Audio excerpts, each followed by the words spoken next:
Well, hello, welcome to DragonHeart, special DragonHeart. We're going to do some Wrexham stuff, but we're also going to do some Wales and Euro 2020 stuff, because it is 2021 after all. It's about time we got round to it. Hello, Chay. Hello, I'm absolutely buzzing for the game on Saturday, Mark. Excellent, excellent. I hope you're still buzzing Saturday night after the result. That's Well, we'll soon see. I hope so. I see you've come suitably dressed in your Wales shirt. It's very impressive. Yep, and I got Bale and Rams and Joe Allen behind me. Nice, nice. For those of you listening to the podcast rather than watching it, it's a background. They're not just lurking behind him. And I've ordered some T-shirts. I thought my wardrobe is looking thin, and so I've ordered 3 T-shirts from Cult Zeros, who make some nice T-shirts that you can personalise. I'm wearing my first one today in proper Wrexham Lager away shirt colours of light blue and dark blue, and it's Carl Connolly, and underneath it just commemorates one of his great moments, the date and the actual location, and it's the 5th of December 1997, Diva Stadium, Chester, North Wales, because we all know where the Diva Stadium is, don't we? Yeah, I love that. Love it. I got a couple more to use in the next couple of podcasts as well. But yes, we're going to look at European Championships more this time. There's not much happening in Wrexham at the moment. I mean, there never really was going to be this week, I don't think. We've not had much contract news. But we didn't get a chance last week to properly pay tribute to Shaun Pearson, did we, Jay? And we certainly should, because it's a real shame to see him go. Yeah, and I think when we recorded it, nothing was finalised, was it? There was the rumours that Pearson was going when we were recording it. We couldn't really say anything, could we? But honestly, what a fantastic servant, club legend, and I'm very sad to see him go. Absolutely. Brilliant on the pitch, brilliant off the pitch, which is, as we always say, is what the club's about, the community spirit. And these days, and especially with players on short-term contracts and low pay at our level, players don't tend to move to the area they're playing. But Pearson very definitely wanted to move in, and he made himself part of Wrexham, didn't he?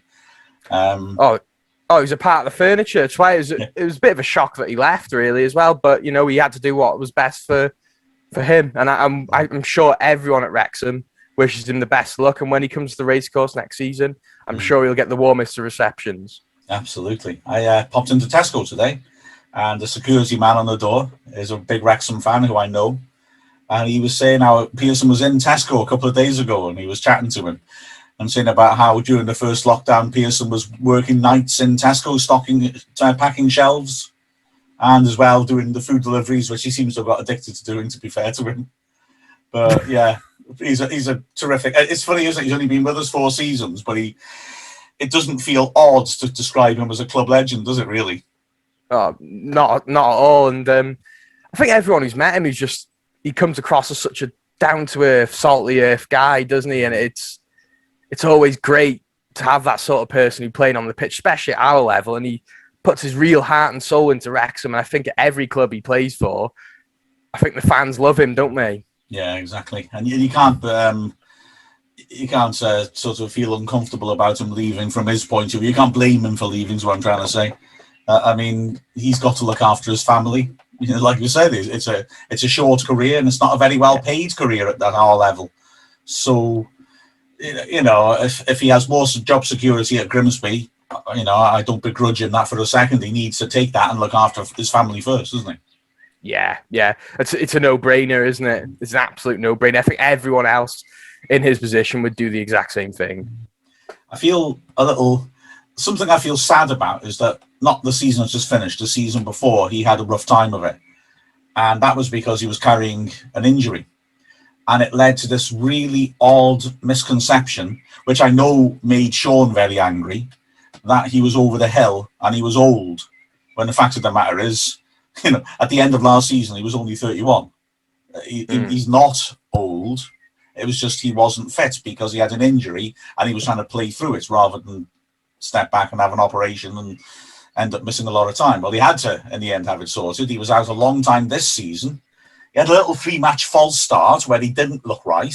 But when he came back into the side, Well, I mean, Oh. he wasn't missing games. Previously, if he played on a Saturday, he couldn't play on a Tuesday. He was playing all the way through, played 13 games on the trot, including 2 games in 3 days. And not only did he look fit, but I mean, I'm sure you'll agree, Jay, his form, he was as good as he's ever been, wasn't he? Well, was it the Bromley game after Kelleher got red carded that he come back? Yeah. I remember us both being on comms that day, and we were like, he had such an excellent performance, didn't he? And it was fantastic to watch. And that was actually one of my favourite memories of him, seeing him come back on the pitch, because I was a bit and ahhing if he could do the same job as what Kelleher could do. I think Kelleher has had a fantastic season for us. So, yeah, he come in and he's been excellent since he's come back from a nasty injury from all sounds. So, yeah, credit to him and his personality and him as a player. Yeah, we'll really miss him. He's a proper leader in all senses of the word. And I hope they go up in the playoffs, Grimsby. I hope the title's a bit closer to home. Well, yeah, let's hope so. But let's hope we bring in someone as well who's got that same sort of character and energy too, because I think he brings a lot to the club, not just on the pitch, but off the pitch too. Yeah, absolutely. Big boots to fill, I think it's fair to say. Yeah. Right, well, Shaun's gone. Next, we'll talk about, again, something from the past. Last season's Goal of the Season trophy, which voting for is currently taking place on.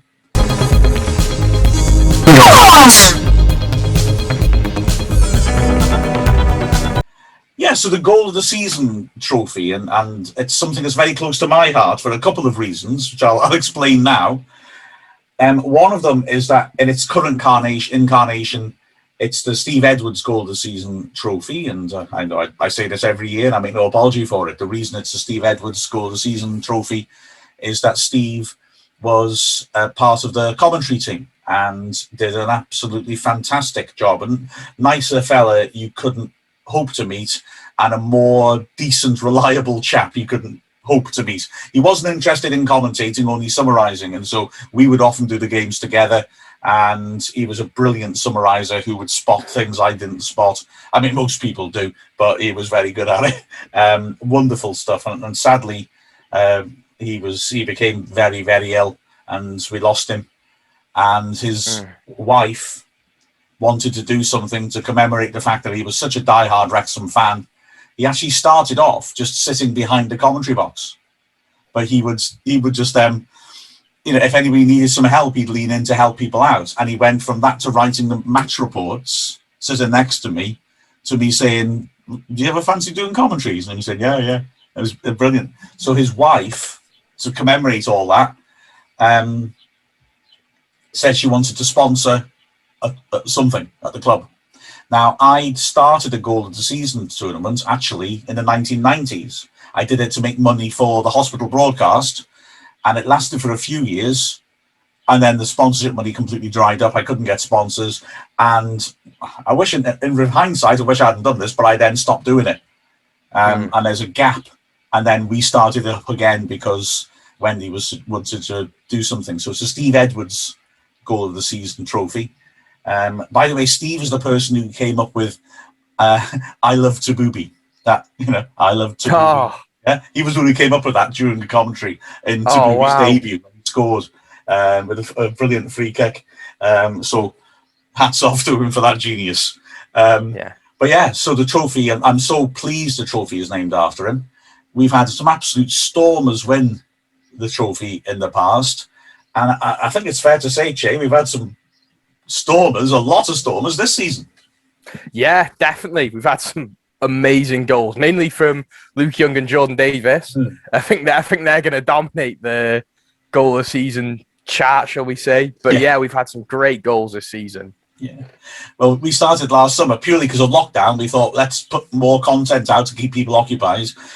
Previously, it was just a vote with a shortlist. But we decided to sort of spice it up a bit. So we picked the best 16 and arranged it as a cup competition with goals going against each other and going through to the next round. And that worked really well. So we've tried it again. And yeah, there's a lot of Davis and Young in it. Because Dior Angus scored 2 beauties in one game, didn't he, against Bromley? Then the hooked goal and then the volley. And I was always, I know this is daft, but I've always been quite fascinated by how people couldn't agree on which of those 2 goals in that game was better. Straight after the game, I remember all the media team arguing about it.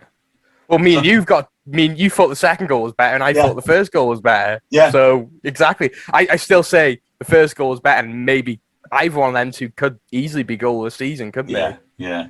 I mean, the first goal is just brilliant awareness, isn't it? You know, a proper sort of instinct of a striker. Just the awareness of where the keeper is, where the posts are, what the situation is, and that lovely ball to him by French. It's a fantastic goal. Yeah. I've got to say, I still lean towards the second one because of the technique. He's hitting a volley on the run from an almost impossible angle. It's a hell of a strike. But yeah, they're both great. And some years there have been times when we put the shortlist together and we've struggled to come up with a shortlist. And there have been other years when, well, like this one, where, well, what happened was the two-headed beast that runs the media team, Colin Henrys and Ollie Williams and we all came up with our best 16 in order, and then we ended up thrashing out the 16. But there were a lot of good goals we didn't put in that in other years might have won it, to be honest. Yeah. That Theo Vassell goal at Weymouth when he just runs through them, and there's a bit of luck involved, but to be fair, he does it. He makes it in the end. Exactly. That didn't even get in the top 16. You know, there were a few cracking goals. It was a strange season as well, especially with having no fans and what have you, wasn't it? So maybe these players this year, maybe less pressure, they could express themselves and have a bit of a go without the fans there. So so it's been a strange season for Wrexham in general, isn't it? Yeah, exactly. Another good goal didn't go in. Actually, Ollie was very keen on Ponticelli's goal against Kings Lynn when Green put the cross in for him. And I've got to admit, when he explained about the quality of the cross, I started thinking, actually, maybe that should be in. But it was too late by then. So, it'll be interesting to see who wins it. Luke Young's won it the last 2 years, but I think Jordan Davis, at the very least, is a serious contender to knock him off his perch. Yeah, or Diorangus with them 2 goals. That Kwame Thomas goal actually is a good point that I think Colin made, was it Ollie? The problem of doing it by video, of course, is that you're reliant on the quality of the video. Now, that Kwame Thomas goal, he's got 1 goal in the 16, and it was the one at Eastleigh, which was a magnificent goal. Jordan Davis does really well on the halfway line, dinks a perfect ball in. Thomas does so well to just get their head of the centre-back, take it on his chest, but it doesn't run away from him. It just goes away from him enough to draw the keeper out, and then he has a brilliant first-time finish, just beating the keeper to it and pulling it into the bottom right corner. It's a superb goal, but the footage is awful. So, you know what I mean? But will people give that the credit it deserves because you can barely make out what's happening, quite frankly? There was a lot of there was a lot of suspect streaming, wasn't there, going on, especially at the start of the season when the clubs, everyone in the National League, because it's so new. Credit to all the National League clubs for adapting to streaming, really. And I know it's a completely different topic, but I don't think we can go back from this. But I think a lot of the camera angles and what have you, it'll be quite hard to see, reliant on streams, and especially our stream really improved towards the end of the season. Yeah, that's true. Yeah. Some of those goals look great with multi-angle coverage, don't they? And they might have an advantage. Exactly. Yeah, but it'll be good to see anyway. It's a bit of fun. So remember, you can follow Wrexham's Twitter account and vote daily on who will win it. The final will be on Sunday.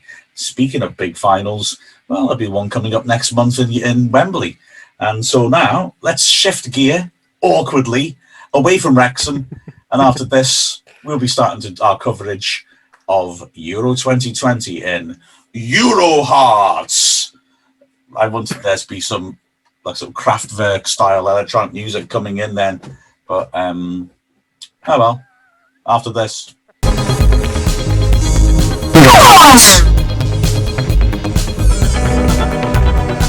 Euro 2020. It's a year late, but it'll still be great. I don't know where that came from, but it sounded fantastic. We're going to cover European championships because Wales are in it, and because it's nice to talk about other stuff for a change, let's be honest. Remember, before we go on, that we are running a fantasy league. It's a Daily Telegraph's fantasy league. The link and the codes are in the description down here. Jump in and join it quickly. Come on, the championship starts today, so we need to dive in as quickly as possible and join it. And you can see if you can beat us. Spoiler alert, you ain't going to beat us. Anyway, European Championships, with this weird new format of being spread all over Europe, which has been made complicated by COVID, of course. Well, I suppose, firstly, what do you think about this format? Is it a good idea, bad idea? What's your take on it? Don't like it. Don't like it. I think World Cups and Euros should be in one destination or two, and it should be about celebrating this country or two countries' culture and the way they live, and learning about their cities, and having all these people going to visit these cities that they may not usually visit. So yeah, I don't really like the fact that Wales are playing twice in Baku and then have a disadvantage because they're playing Italy away against a home crowd, and the fact that England are going to play all their games at home. I think it's an unfair advantage, and I don't like it. Yeah, I agree completely. I hope it's just a stunt, to be perfectly frank, because I'm not a fan of this. I completely agree. A celebration of a host country. I think it's also quite fun to have a host country with advantage, just the one, maybe two, like you say, but generally I'd say just the one, so that one of the narratives is, can they live up to the pressure? Can they cope? And I think that's interesting. But having lots of teams, and of course it's all the big teams getting the home advantages, is uncomfortable to my eyes. Yeah. Plus, I mean, I find it utterly astounding that they've done it during a pandemic. Yeah. Still in a pandemic, and they're encouraging pan-European travel. It's completely disrespectful to fans, I think. If you're a Wales fan, you have to, getting to Baku is tricky enough, but Baku, then pop into Rome, and then hopefully we get through, and then somewhere else. It's a hell of a lot of traveling to ask. And surely travel is going to be difficult for the players to cope with, isn't it? Yeah. Surely. Well, you'd think so, wouldn't you? And and then again, England will be playing all their games at home, won't they? So and Italy will be playing their games at home. Will Holland be playing their games at home? Let me check my wall chart. I'm sort of thinking not, but I could be proven wrong. They are playing See them? They are playing in Amsterdam, aren't they? Yeah. So it just gives a ridiculous home advantage. I, as you said, I really like it when, I don't know, remember the 2002, and it's a World Cup, it's something different. South Korea got to the semi-finals and stuff because they're home advantage and what have you. And I like to see countries really excel or crumble in front of their home advantage. It's like Brazil in their World Cup against Germany when they crumbled and what have you. And Portugal losing in the final to Greece in 2004. It's just, I don't know. You really do enjoy other people suffering, don't you? Yeah, I do. Good man. Quite right.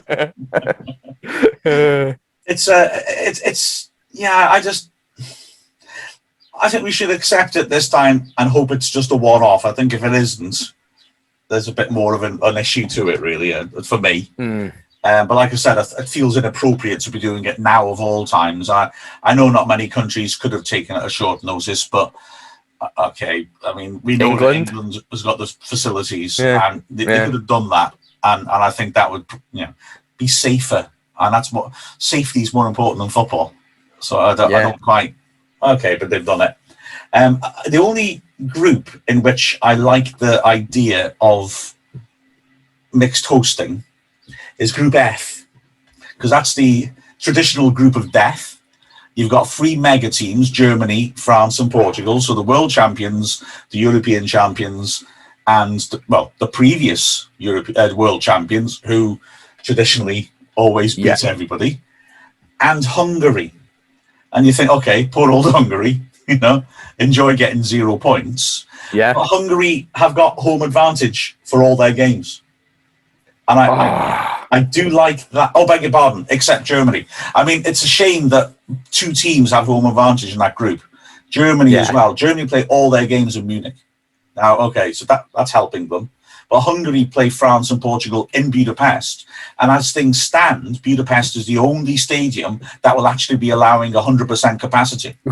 So the only full stadium in the tournament will be the Hungarians, who clearly are much weaker than those three teams and don't seem to be as good as they were when they qualified 5 years ago. But they will get a chance. Good atmosphere. Say again? They have a good atmosphere. The Hungarian fans are quite rowdy. And maybe just a chance to spring an upset, you know, maybe not sustain something that will take them through in that sort of group, but maybe spring an upset that puts one of the big teams out. That's a fantastic group as well, isn't it? There's some real games there that are just going to be well worth watching. And fair play to Hungary, they could just throw a spanner in the works, couldn't they? And say, exactly. You know what? Let's nick some points. And as well, I mean, okay, it feels a bit odd that Germany have home advantage as well as Hungary. But Germany are, I would argue on paper, the weakest of those three big teams. So that puts a little bit of extra interest into it. In France, for me, are the favourites. Portugal, feasibly, are second or third best squad, but they're going to have to play Germany away. So you know, it's an intriguing group, that, isn't it? And one thing you can say is you can never, ever write off Germany, can you? Especially in a tournament. Everyone's writing them off saying, oh, it's the weakest German side in years, but they could go on to win it still, couldn't they? Yeah, exactly. They seem quite slow the way they move the ball around now under Jogi Löw, who appears to, well, I think it's probably reasonable to say he stayed 2 tournaments too long because the World Cup was a disaster and they haven't looked that convincing. I mean, they got beaten 6-0 by Spain. They haven't looked that convincing in the interim, but when you look at some of the players they've got, you know, Muller and the likes of Sané out wide, Kimmich, you know, best goalkeeper in the world, Neuer as well. Yeah, absolutely. They've got some lovely players, and you know, you with home advantage, they could easily give one of those teams a bloody nose. I mean, I suppose the other problem for me is I don't like this third team going through thing, although I admit it might suit Wales. But it sort of means if you get 3 points, there's a very strong chance you're getting through. So, you know, those teams would be thinking, well, if we can get the win against Hungary, these big face-offs might not matter that much. Yeah, that's true. But as I said, if it's going to benefit Wales, then I'm all for it. And stuff is absolutely. Yeah. Well, let's move on to Wales. So shall we? Oh, sorry? Yeah, let's move on to Wales. What do you think of Wales's prospects? Italy, Switzerland, Turkey in the group. You know, before looking into Switzerland and before looking into Turkey, I was reasonably confident. But the more I've looked into Turkey, for example, they've just had they've got a lot of players who play for Lille have just won Liga 1, haven't they? Yeah. And played really, really well. And Switzerland have a lot of players who play in the Bundesliga, where we have a lot of players who play in the Championship. But I don't know. I don't think we're going to get through. You know what? We talked about this about 7 hours ago. Yeah. And I seemed like the pessimistic one, and you were the optimistic one. And I've had about an hour or two to look into both. Because I think Turkey and Switzerland are the ones where we could snatch 3 points against both of them, or we could lose against both of them. I think it's a coin toss. But you got to look at Turkey. They've got some absolute excellent players. Switzerland have got some great players, and Turkey are going to be they're going to be playing Turkey in Baku, and there's going to be a lot of Turkish fans there, so that could be sort of like a home tie. I'm not confident, but who knows? I wasn't confident in 2016 either, so maybe they can change my opinion after Saturday. I feel like it's a bit of a toss of the coin group. I think that all three are at similar level. The other two have got more experience, haven't they? The Swiss always get out the groups, although, as you were saying to me, they haven't actually won a knockout game since 1938 in the tournament. So, you know, and Turkey looks at some really good young players coming through, don't they? But Wales have got terrific young players coming through. We've still got your holy trinity of Bale, Ramsey, and Allen. Yeah. And, you know, Wales's recent results have been good.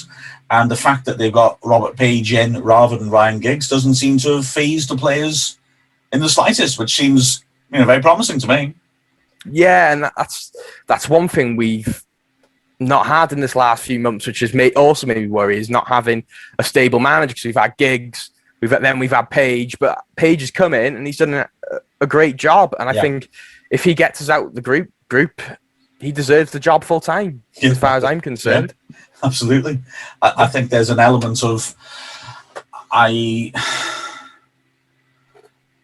there was controversy when Giggs was appointed, because for years the Welsh FA had talked about building a system and promoting from within, something which is an excellent idea if you actually get the system right, and I think the Welsh FA did. And then they brought someone in from outside, and I personally thought maybe someone like Ocean Roberts should have got it herself, but okay, they appointed Giggs. Whether or not that's worked, the truth of the matter is that the idea of having a good system has definitely worked, and I think that's why losing a manager in these circumstances has not been a big problem, because that network and system of bringing young players through was already in operation, and those young players were coming through and improving the team, putting all these promising talents in, and maybe as well, because they were just coming in, weren't so attached to Giggs, if you like, and happy to take the guidance of Page instead. And I think that, so in that sense, I think the system has worked very well, because we've had this good churn of young talents coming through, and the system in the end is what gets us the results. Exactly, and I think it's a fantastic time for these youngsters to come in, and just it's a free hit, this tournament. The one thing about supporting Wales is I really don't think the fans put any pressure on them, and I think us just being there is just great for the crack, and I think the fans love just being involved, and I think with these young lads, just go in there, enjoy yourselves, play. You don't have to win. And it's good setting up now for a future tournament in Qatar and the World Cup, and hopefully we'll be able to qualify for our first World Cup in a long, long time. Yeah, there's a bit of me feels that maybe this tournament is going to be valuable experience, no matter how it goes, and that the same squad will be a year older and a bit better, hopefully, when it gets to the World Cup. I think just looking in the short term at it as well, I suppose the thing that worries me a little bit about the current setup is the centre of midfield, I feel. And ironically, it's two of your mates behind you. Alan has come back from a serious injury. And is he properly fit? I love Joe Allen. I think he's a wonderful player. Excellent player. But is he fully right at the moment? I don't know. He's not got much football under his belt. Ramsey, there's always concerns about his fitness, and the thing is that if you play him in that floating free role, which I think is his best role, he can be a bit absent when we haven't got the ball, but you can carry that a bit better because he's up the pitch. If you're going to use Allen and Ramsey together in the centre of midfield, are you taking a real gamble with a scrapper who's not fully fit or isn't match fit, and a player who's prone to injuries and maybe lacks a little bit of sharpness, but more importantly, I think isn't all that suited to being a bit deeper and rolling your sleeves up? I'm just a little worried teams could get through us in midfield. I don't know. Am I being overly worried by that, do you think? No, I think you're right. I think the middle of the park is a worry, because if you're looking at our squad list, if you were to pick a midfield, I'm guessing we'll be playing a free at the back. Will we be playing? Because we usually play free at the back, do we? Or will we be playing a 4-3-3? I don't know. But if you were to pick a midfield, if you were Rob Page, who would you pick? I mean, that is an issue. I would want three in midfield for that reason. But my problem then is, how do you fit in Bale, James, and Ramsey? How are you going to do that? And Wilson. There's too many of those second line players in a way, and you have to make tough decisions, I think. I mean, when you look at the squad, a player that I like, but I don't think will start, is Matthew Smith. I think he's a tidy sort of player who doesn't waste the ball, and is very sort of sound technically, and I quite like him maybe as a sort of anchor of midfield. You could use Ampadu in there as well, I suppose. Yeah, I would. I'd play Ampadu in the middle for his defensive qualities.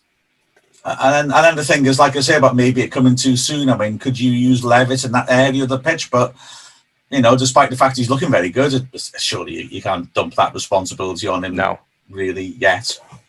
I'm not worried by it, but it could be an issue. But then it could also be that you're asking your midfield to sit in front of your back three, get the wing backs up, and just try, as they have done more so in the Page, I think, trying to work the ball, through the thirds a bit quicker. I'm not saying they're long ball, but they're hitting the forward players a bit earlier and trying to interplay. And that's where Kiefer Moore comes into play as somebody who can hold the ball up. And he's been a bit reluctant starting Kiefer Moore recently as well, hasn't he, Paige? Yeah. But I honestly think you start Kiefer Moore because I think he's an excellent target man who's probably Premier League quality. And I think when you've got Gareth Bale on the pitch, you can just whip balls in perfectly. Kiefer Moore's the type of player you want on the end of them, don't you? Yeah, exactly. And particularly, well, I'd be interested to see what news is coming out of Switzerland because Fabian Schär, they usually play a three at the back. Schär is a left-sided one, and he's injured. And it sounds like it's a bit touch and go whether he'll be fit enough to play. Now, if he's not able to play, then they've got an interesting sort of like tactic to cope with that, which is putting Rodriguez in, tucking him in one. Now, Rodriguez is a fine all-round player, but he is a left wing back, really, I would argue, more than a centre back. And don't get me wrong, I know that you can play, when you're playing three at the back, you can have a wide defender who is more of a ball player, maybe, and not an out-and-out centre back. I mean, we've seen Wrexham do that really well, haven't we, this season? Yeah. But I think that Ricardo Rodriguez, I don't know, that sounds to me like a little bit of a stretch. He's well built, but I would fancy us getting the ball down the left and sticking stuff to the far post for Kiefer Moore to be scrapping Rodriguez for headers at the far post with. To me, that sounds like a way to score goals. 100%. So what do you think of our opponents? I think... Sorry, go on. Our first opponent, sorry. They are... I respect Switzerland. They blew it, didn't they, in the World Cup? Because they had Sweden in the knockout games, and it was a dreadful, dreadful match. And you just sort of... You had a bit of a feeling that Switzerland were better than Sweden and didn't turn up on the day, and they blew it. And then, of course, Sweden played England. Switzerland may well have fancied themselves against that England team. They could have had a chance to go really deep in the tournament, and they blew it. And I think that's what you got to be a bit careful with. I mean, the other centre-backs are good, aren't they? They got Elvedi, so, good, solid centre. Akanji, can use the ball well, he's fast. And like I say, both Bundesliga players. Jan Sommer in goal, who is an excellent keeper. Fine keeper, isn't he? You'd struggle to find a keeper at European level, would you? Well, exactly. And then the wing backs are good. I mean, Zuba is a player who's attracted the interest of Premier League teams. He's works up and down the flank. Years ago, I think it was the start of the Liverpool run when they lost the final in the Champions League. I saw Liverpool play at Anfield in the qualifying round against Hoffenheim, and they battered them. And the one Hoffenheim player who caught my eye was Zuba, playing as left-sided wing-back and getting the ball, getting up and down the line and taking the game to them. The rest of them are catastrophic. But you sort of, he can play. The rest of them are having a nightmare. And then Mbabu on the other side is really fast and exciting. Those two are quite young, fresh new players coming in. The decent Xhaka in midfield, I'm scared of Xhaka simply because he's a bit of a figure of fun in my house. My lad and I, we're always like, blinking idiot, he's useless. Well, he loves playing for Switzerland, doesn't he? And he's done well for them, hasn't he? Yeah. He's also a Premier League quality footballer. He is a very good footballer. I know a lot of English press and what have you like to give him stick, but he is a quality footballer. And they have Shaqiri as well, don't they? I think they do heavily rely on his creativity to win games sometimes, though, don't they? And I guess that's something hopefully in our favour that... he's not getting much pitch time. It could mean he's fresh, but it could mean he's not totally 100% sharp. So he made very little impact this season, did he, for Liverpool? Whereas the others are regulars in the Bundesliga or Xhaka in the Premier League. Yeah. So, But Shaqiri seems to switch himself on for internationals, doesn't he? And Yeah. I like him. He's a good player. Anyone who can have the nickname the Atomic Cube, as far as I'm concerned, is great. I think it's the best nickname I've ever heard of. And then, and also in midfield, they've got Freuler, haven't they, who's done very well with Atlanta and is really energetic. They've got some decent options. Zakaria is a good midfielder as well. You know, but they're players of, Freuler, Zakaria, players of legs that if I'm worried about Wales's centre mid, would look to overrun them perhaps. That's the area we've got to watch out for. But then, like I said, if we can maybe exploit, if Rodriguez has to play in a back three, if we can exploit that in the air, maybe that's a positive. Yeah, it's a striker. Seferovic is a big target man, isn't he? Really, but decent. I think the more you think about it, it's a really tough game. But the thing is, you can look at players and how they performed all season, and that goes out the window when it comes to internationals. Yeah. It's 3 games, isn't it? It's 3 games, and the likes of Shaqiri, and for us, the likes of Gareth Bale, they'll just turn it on, won't they, for these sort of games? Because I think for the likes of Gareth Bale, for example, I think winning for Wales means a hell of a lot more for them than winning for Spurs or Real Madrid does. Or even golf. Yes. Well, yeah, it's Wales Golf Madrid, isn't it? So yeah, absolutely. Yeah. I sort of think as well that I don't want to sound pessimistic. I think we've got a decent chance of getting through because 3 teams, there's a 4 in 6 chance of 3 teams get through. And if you can start off with a win, you got 1 foot in the next round already. You might lose the next 2 and still go through. But it's getting the win, isn't it? Yeah. Maybe it's good that we have the 3rd place thing in the sense that teams maybe just want to avoid defeat in their first game, but maybe with some teams that'll give the attitude of if we can go out there, perform in our first match like Wales did in the last Euros, you got that sense of we may well be through here. We can express ourselves now. I'm just a bit sorry. 100%, yeah, 100% agree. I think, and as well, I sound a bit pessimistic. I'm not meaning to be. But I think Switzerland should be worried that, like I said, Wales have got so much quality in the attacking midfield sort of area of the pitch. And when you play 3 at the back, and especially if you play 3 at the back, 4 in midfield, I think you can really leave gaps between midfield and defence, which is exactly where the likes of Bale or Ramsey or Johnny Williams or Harry Wilson would look to capitalise, and it's the sort of area from which you can feed James running in behind. So I think they need to be a bit worried about that. And if they do play, say, more up front, you've got the opportunity of him knocking the ball down and us fighting for scraps in an area where their system doesn't naturally put players. And then what's their solution to that? Well, as you've seen in the past, in big games, it's been to bottle it a little bit and drop off and be a bit deep and try and narrow that space by dropping off. And play from your half. Shaqiri's not going to hurt us from the halfway line. So it could be that if we can play the game on our terms, push them back, make them worry about giving Bale and Ramsey space in attacking position, which is why I put Ramsey playing out of the pitch, then I think they've got a real problem because we will play into our strengths.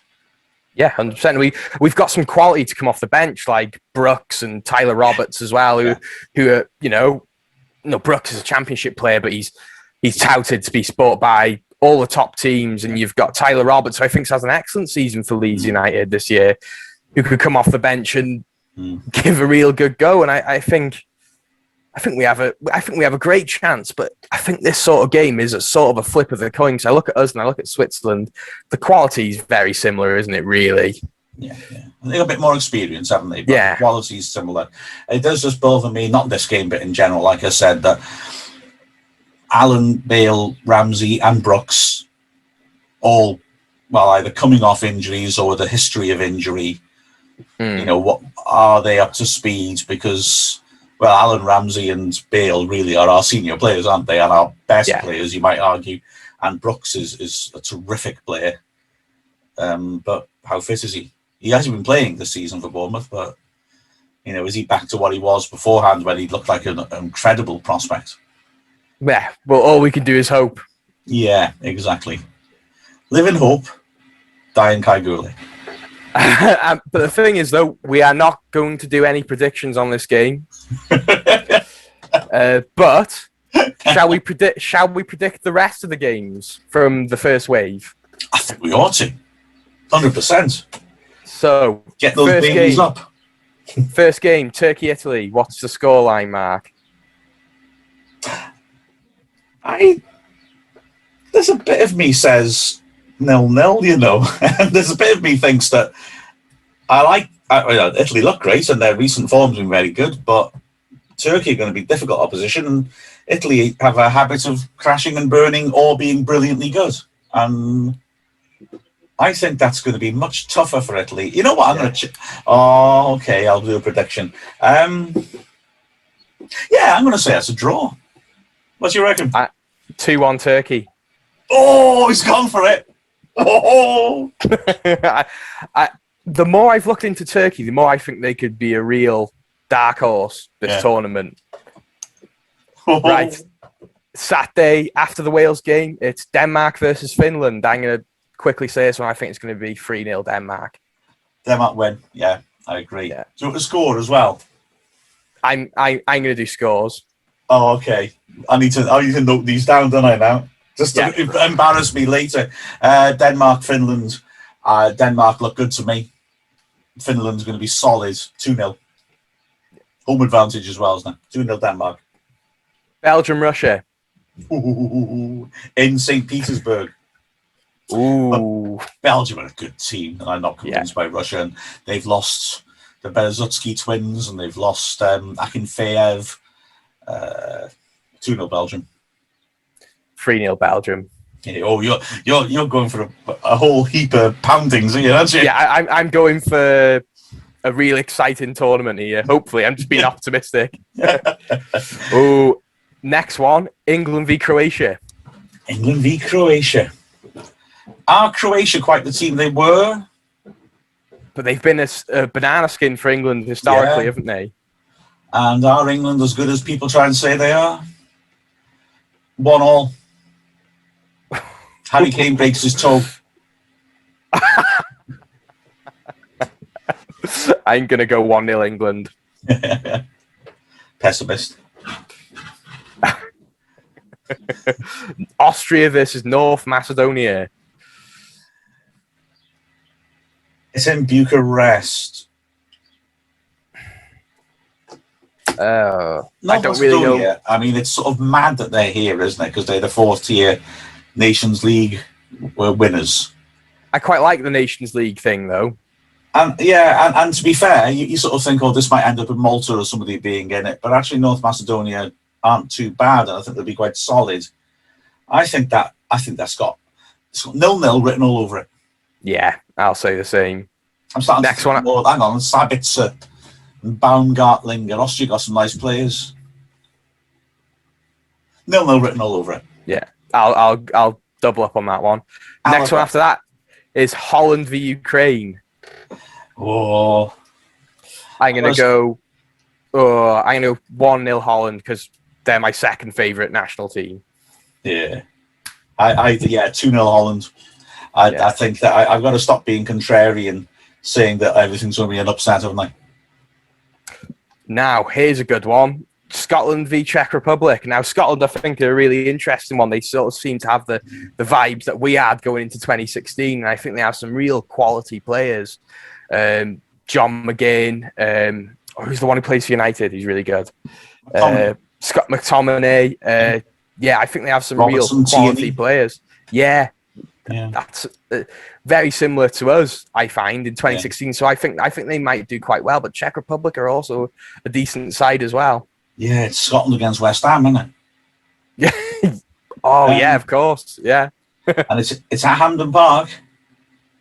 So there's massive potential for Scotland to have an absolute national disaster, which tends to be how tournaments go for them. So 1-0 Czech Republic. 2-1 Czech Republic, last minute goal. Oh yes. Next one after that is Poland v Slovakia.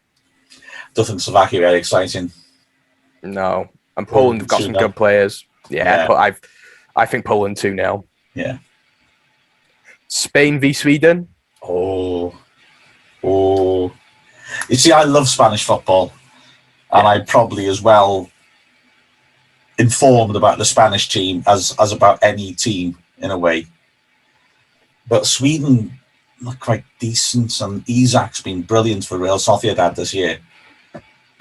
And Spain have a tendency, just out there for a while, of finding it hard sometimes to break teams down because they move the ball around a bit slowly. Plus, Luis Enrique picks teams on form and chops and changes like crazy. So what Spain will turn up? I think that's going to be Spain 1-0. 1-1 I'm going to go for. Yeah. This is going to be Hungary versus Portugal. In Budapest. Yes. So, the banana skin. Do you know what I'm going to go for? I have not picked a really wild one yet. I'm going to go 2-0 Hungary. Even though I think Portugal are going to win the tournament. Nice. Portugal won. Hungary won. Ronaldo misses a penalty. Oh, that would be drama, wouldn't it? It'd be something. Does he need And then- is it 6 goals to be the top? Oh no, hang on. I think I got that stat wrong about him being a top European Championship scorer of all time. I think he is, isn't he? All right, ignore me. Yeah. And then there's a little sort of friendly match last, isn't there? Just a sort of nothing sort of game Yeah, the last one's France v Germany. in Munich. Yeah, what's your thoughts on that one? France too good for Germany. 3-1 France. I'm going to go 2-2. Oh, what a tournament it'll be if we're right. If my results are correct, then it's going to be a fantastic first round of games, isn't it? And if mine are correct, pretty much no one's going to be happy. Only Spain will be happy. Italy will be furious. England will be furious. Germany will be depressed. Portugal won't have one eye. Oh God, actually, yeah, I have pushed them up there. Maybe I pushed my luck a bit too far there, have I? I don't know. So let's revisit these in the next episode. See how many we've got right. Oh, God. And see how horrendously bad we've done. Let's expose ourselves, our stupidity, not ourselves, to everybody. Yeah, absolutely. But anyway, let's sum up our thoughts going into the Euros. Excited. There should be some good football, but ultimately France will win it. I think with it being a completely different format, I think there's going to be some twists and turns in this tournament. But it's hard to look past France just because of their strength and depth, really, isn't it? And I also think, even though I predicted them to lose, I think Portugal have a great shout too. Yeah. And I also think, controversially, and I know we probably do have a lot of English fans that I know they have some fantastic players, but I also think England are being really overhyped after coming back from a good tournament in the last tournament. I think England did really well in the last tournament because they had less pressure and they had no expectation. But now they have this expectation. If they don't win the tournament, it's a failure. I wouldn't be surprised if they end up going third. That's my hot take. My final hot take. I feel that the England squad, I think the young players coming through are really exciting. I think it's fantastic to see that sort of quality for them. But I just wonder if it's a little bit early for them. And I also wonder if playing in England is actually an advantage, because the expectation of the press and the fans is stupid. And I mean, I worried a little bit for Wales in that respect, of people expecting us to get to the semi-finals again. You can't put expectation like that on the team. Let them play and just see what they can achieve. In England, they will expect to win it. And I think that can be difficult to deal with. And they'll be in the country seeing all the papers mocking them if they don't beat, sort of Czech Republic. And I feel, I have a sneaking feeling that everyone's very excited about this is England's big chance, semi-finals and final at Wembley. I have a sneaking feeling that they won't get that far. I think they need Maguire to be fit, and we don't know if he will be. They need Henderson to be fully fit, and he's fit enough to play, but is he fit enough to be Jordan Henderson? They need those players because they've got lots of young talent, but they need hard-nosed players of quality like them to really, I think, give them a hard spine as well. Will Kane stay fit? Seems to pick injuries quite easily, doesn't he? Though I do rate, if Kane did get injured, I do rate Dominic Calvert-Lewin. I think he's an excellent striker. Yeah. But yeah, my take on England is their defence. I don't think their defence is quite good enough, even with Maguire, I think. And if they have to play Tyrone Mings, as much as I like Tyrone Mings, I think he's a bit of a loose cannon, especially at international level where the pressure on. You've got to say, out of all the teams, the expectation and pressure, England have to have one of the highest, don't they? Easily. And my hot take is they'll end up third in their group. Let's look back on this in a month's time and probably laugh, and they've probably won it. But my hot take, my hot take is England will end up third in the group. They could improve defensively because Mings can only get better. Thank you very much. I'm here all week. I used to do that with Torsten Frings. Frings ain't what he used to be. That sort of thing. But Mings has stepped in well. Danny Ings I can fall back on in Premier League matches as well, of course. Yeah. Well, yeah, of course, Wrexham's going to be there in the next few years anyway, aren't we? Oh, exactly, yeah. We're signing Danny Ings, aren't we? It's done. It's like the done deal. Yeah, it's if we get into the Championship in a few years' time, he's going to sign on his way out, and then he's going to gloriously score the last-minute goal at Wembley in the playoffs that sends us to the Premier League. Exactly, yeah. There's the title for our podcast now, Ings signs for Wrexham. That should draw them in. good old clickbait. Anyway, exactly. Really enjoyed doing this, Mark. Yeah, it's great stuff as always, Che. And we're going to do a bonus, aren't we? Yes. So the start of next week, we'll bring out a bonus edition focusing on anything that happens with Wrexham over the weekends, which we're not expecting, to be honest. And also we can look back on some of those first round of games, most specifically Wales against Switzerland. So join us then. And great stuff. And we can't do the J. Harris Hollywood send-off, can we? I'll just have to record myself saying something odd in German over some electronic music. If you can work out what I'm saying, we'll send you a prize. I hope you like rubber bands, because that's about as much as our budget goes to. Right, Che, we should go, shouldn't we, I think, and prepare to watch football all day, every day. Yes, I can't wait. Excellent. Speak to you soon. Bye, everyone. Ich komme ich am besten zum Aussichtsturm.